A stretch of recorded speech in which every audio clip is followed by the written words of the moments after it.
بسم اللہ الرحمن الرحیم۔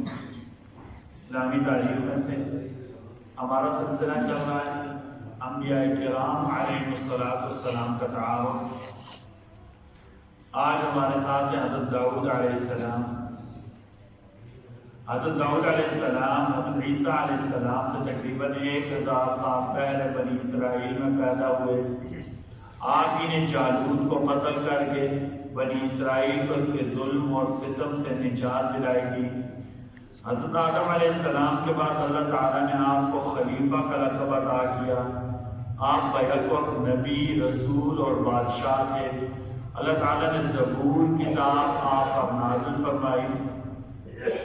اس میں تورات کے مطابق اللہ کے احکام تھے، مگر اس کتاب کا اکثر حصہ اللہ کی حمد و ثنا، بشارت و خوشخبری، وعظ و نصیحت اور اللہ تعالیٰ کی تسبیح پر مشتمل تھا۔ حضرت داؤد علیہ السلام کو اللہ تعالیٰ نے بڑی ہی خوبصورت آواز عطا فرمائی تھی۔ آپ جب زبور کی تلاوت کرتے تو جنات، انسان، یہاں تک کہ جنگلی جانور اور پرندے سب جھومنے لگتے اور حمد و تسبیح مشہور ہو جاتے۔ آپ پرندوں کی بولیاں بھی سمجھتے تھے۔ اللہ تعالیٰ نے لوہے کو آپ کے لیے نرم کر دیا تھا۔ آپ آسانی سے زر ہیں۔ جنگی لباس جس کی وجہ سے ان کا ہتھیار اثر نہیں کرتا، اسلحہ اثر نہیں کرتا۔ آپ آسانی سے نرم لوہے سے زرہیں بنا لیتے۔ لڑائی کے موقع پر ان کو پہن کر دشمن سے اپنا بچاؤ کرتے، نیز ان کو بیچ کر اپنے لیے روزی کا انتظام بھی کر دیا کرتے تھے۔ ابھی بھی عربوں میں کہتے ہیں لحن داؤدی، قرآن کی آواز بڑی ہی خوبصورت ہے، اس کی آواز حضرت داؤد جیسی ہے۔ ایک فرض کے بارے میں تکبیر تحریمہ، نماز کی شروع میں جو اللہ اکبر کہی جاتی ہے اسے تکبیر تحریمہ کہتے ہیں، ٹھیک ہے؟ تکبیر تحریمہ کہہ کر نماز شروع کرنا یہ فرض ہے۔ نبی کریم صلی اللہ علیہ وسلم نے فرمایا نماز کی کنجی وضو ہے اور اس کا تحریمہ تکبیر ہے، اور نماز کو ختم کرنے والا تسلیم یعنی السلام علیکم ورحمۃ اللہ کا کہنا ہے۔ ایک سنت کے بارے میں مصاحفہ اور معانقہ کا سنت طریقہ، مصاحفہ دونوں ہاتھوں سے سلام کرنا۔ صحف کے دو حصے ہوتے ہیں نا، ٹھیک ہے؟ دونوں ہاتھوں سے ایسے سلام کرنا، ٹھیک ہے؟ ظاہر ایک میرا ہاتھ اور دوسرے کا ہاتھ تو صحف نہیں بنے گا، ٹھیک ہے؟ یہ تو ایسا دھبر ٹائم بن جاتا ہے، دونوں ہاتھوں سے سلام ہونا چاہیے۔ معانقہ کہتے ہیں گلے ملنا۔ حضرت انس فرماتے ہیں کہ صحابہ کرام جب آپس میں ملتے تو مصاحفہ کرتے، اور جب سفر سے واپس آتے تو معانقہ کرتے تھے، یعنی گلے ملا کرتے تھے۔ ایک فضیلت والا عمل حلال کمائی سے مسجد بنانا۔ نبی کریم صلی اللہ علیہ وسلم نے فرمایا جو شخص عبادت کے لیے حلال کمائی سے مسجد بنائے اللہ تعالیٰ اس کے لیے جنت میں موتی اور یاقوت کا گھر بنائیں گے۔ مسجد بنانا، مسجد میں حصہ ڈالنا یا مسجد کی تعمیر و ترقی میں حصہ لینا یا مسجد کی خدمت کرنا، یہ سارے انتہائی فضیلت والا کام ہے۔ کسی بھی درجے کا کام ہو، مسجد میں کہیں بھی میرا یا آپ کا حصہ لگے گا اللہ تعالیٰ ہمیشہ اسے بڑھا چڑھا کر عطا فرمائیں گے۔ ایک گناہ کے بارے میں اللہ کے حکم سے ہٹ کر زندگی گزارنا۔ سورہ صاد آیت نمبر 26 اللہ تعالیٰ فرماتے ہیں جو لوگ اپنی خواہشات کی پیروی کر کے اللہ کے راستے سے بھٹک جاتے ہیں ان کے لیے دردناک عذاب ہے، اس لیے کہ وہ حساب یعنی قیامت کے دن کو بھولے ہوئے ہیں۔ یہ بے سے علاج اسماء بنت بکر کہتی ہے میری گردن میں کوڑا نکل آیا، حضور صلی اللہ علیہ وسلم کو بتایا گیا، آپ نے فرمایا اسے پھوڑ دو، اسے چھوڑنا نہیں ورنہ یہ گوشت کو کھائے گا اور خون کو چوسے گا، یعنی اس کا خراب مادہ اگر وقت پر نہ نکالا گیا تو زخم کو بڑھائے گا جو گوشت اور خون کے فساد کا باعث بنے گا۔ ہمارے علماء نے کہا حدیثی ثابت ہوتا ہے کہ علاج کے لیے تمام ممکنہ طریقے اختیار کرنا یہ نبی کریم صلی اللہ علیہ وسلم کی سنت ہے۔ یہ جو ہم کہتے ہیں نا اللہ شفا دے گے، یہ ہمارا ایمان اور عقیدہ ہے۔ یہ ہمارا ایمان اور اللہ شفا دیں گے. کیوں بھلا؟ یہ جو سبب ہم اختیار کرتے ہیں نا، ڈاکٹر کے پاس جانا، دوا لینا، یہ سنت ہے. اللہ کے نبی نے ایسے کیا بھی ہے یا کرنے کا حکم دیا ہے. اب جب ہم یہ کہتے ہیں، یہ بات تو بڑی عجیب، ادھر سے ہم کہتے ہیں اللہ شفا دیں گے، ادھر سے ہم کہتے ہیں ڈاکٹر کے پاس جاؤ. یہ غلط فہمی پر یا دین کا صحیح علم نہ ہونے کی وجہ سے ایسی باتیں دل میں آتی ہیں. مطلب یہ کہ ہم ڈاکٹر کے پاس جائیں گے، دوا لیں گے، کیونکہ اللہ کے نبی صلی اللہ علیہ وسلم نے ہی ہمیں دین سکھایا اور انہی کا یہ فرمان ہے. جب اب اس سے کیا عقیدہ کیا ہوگا کہ دوائی میں ڈاکٹر کے پاس جاؤں گا، سبب اختیار کروں گا، یہ سبب کارگر تب ہوگا جب اللہ کا حکم ہوگا. کتنے لوگ ڈاکٹر کے پاس جاتے ہیں فوت ہو جاتے ہیں، کتنے لوگ ڈاکٹر کے پاس جاتے ہیں ٹھیک ہو جاتے ہیں. اسے یہ ثابت ہوتا ہے کہ دوا لینا سنت ہے، لیکن شفا دینا کس کے ہاتھ میں؟ ایک ہی بیماری ہوگی، ایک ہی ڈاکٹر ہوگا، ایک ہی دوا ہوگی، ایک ٹھیک ہو جائے گا، ایک ٹھیک نہیں ہوگا. ایسے ہی جب ہم کہتے ہیں نا ہم روزی میں اللہ پر توکل کرتے ہیں، تو روزی کے اسباب ہم نے اختیار کرنے ہیں. روزی کے اسباب دکان ڈالنی ہے، کاروبار کرنا ہے، چھوٹا موٹا کام کرنا ہے، محنت مزدوری کرنی ہے، نوکری کرنی ہے.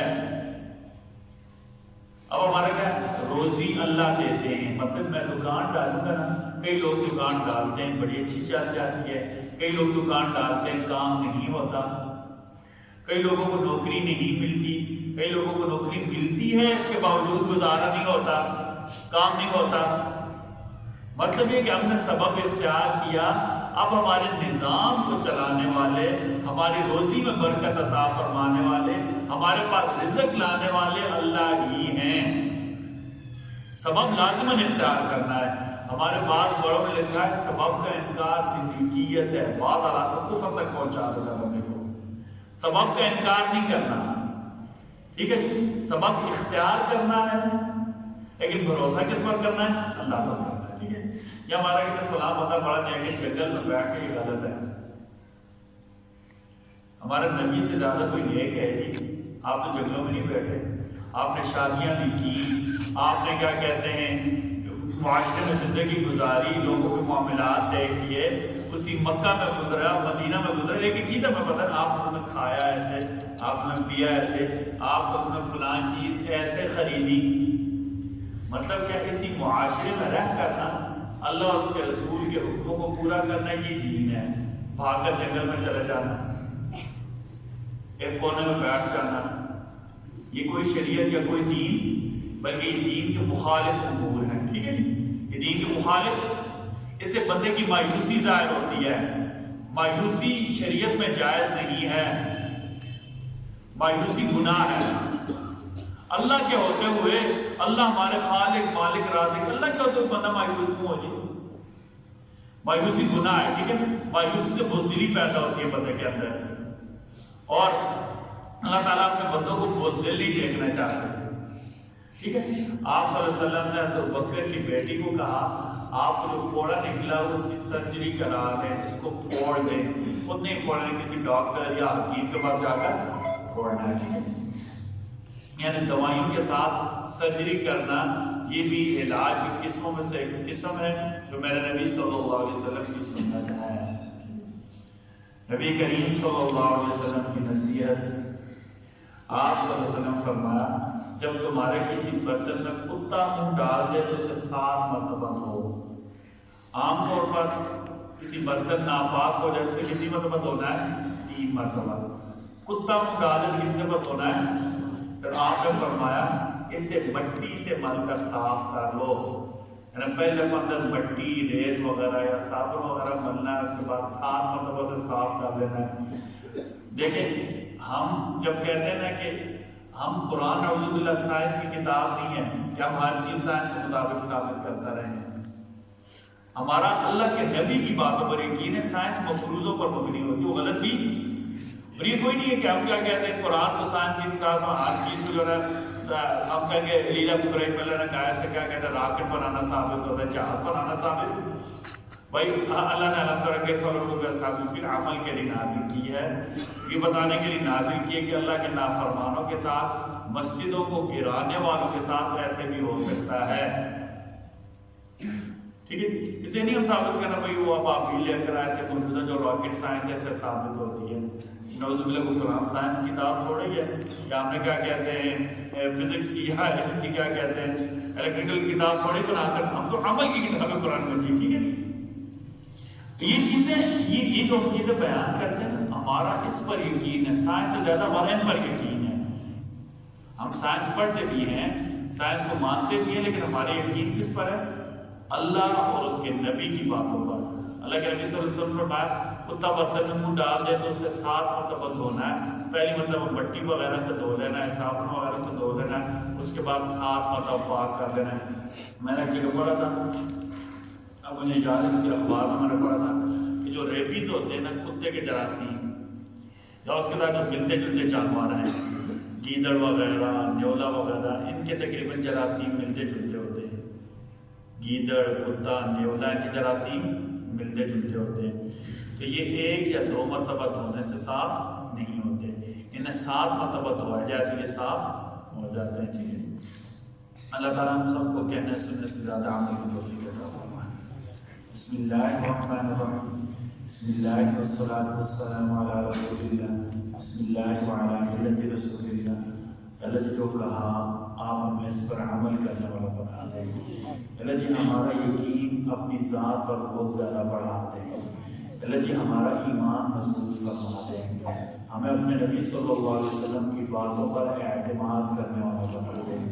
انہی کے بارے میں ہمارا اعتقاد پکا بنا دیں. برحمتک یا ارحم الراحمین.